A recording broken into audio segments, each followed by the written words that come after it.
Up on the Mayflower and finding the new land. My dad was one of the lucky men to be able to bring his family on this discovery. As a 10-year-old girl, I felt happy that my family was going on a large trip to the new land. Days before, we had to pack our family's belongings that were necessary for the voyage and the stay. For clothes, we packed waistcoats, dresses, undergarments, shoes, stockings, shirts, and slippers. I packed warm clothes so that it would keep us warm while sailing and for the cold nights in the new land. The Mayflower might not have enough food that would last for our voyage, so we might have to give some of the food we have to the other passengers. So our family brought mustard seeds, dried beef, codfish, oats, vinegar, rice, and bacon. I hope the food lasts us the whole time we are at sea.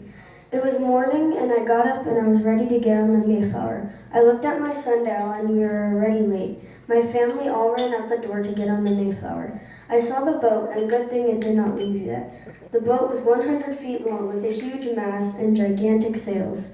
Once we got on the boat, we went to the cabin of the boat and started to put out our hammocks, which we were going to sleep on. We unpacked everything else we needed. Time flew by when we were unpacking, and it was already time for dinner. We all had codfish for dinner. After dinner, we went into our hammocks and went to sleep.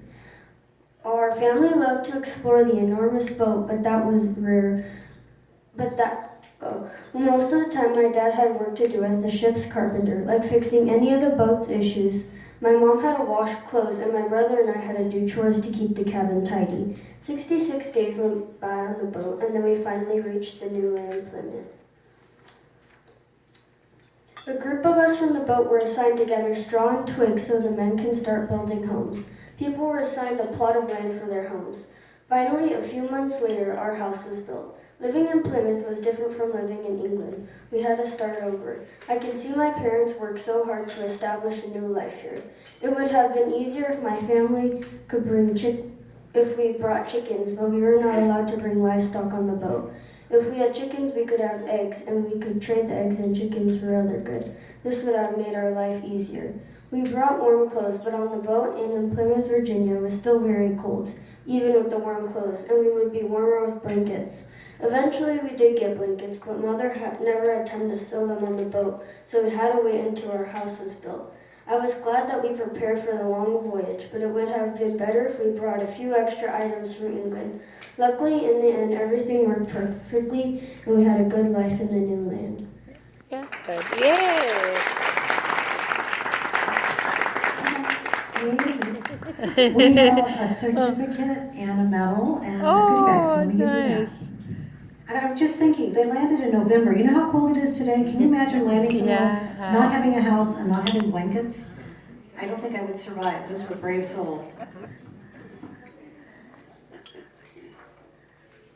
Oh, that's great. Cool. That is awesome.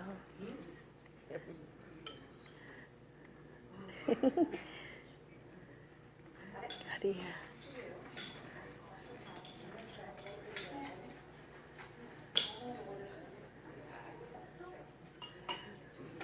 Thank you. Oh, good. Thank you. Good job, Elizabeth.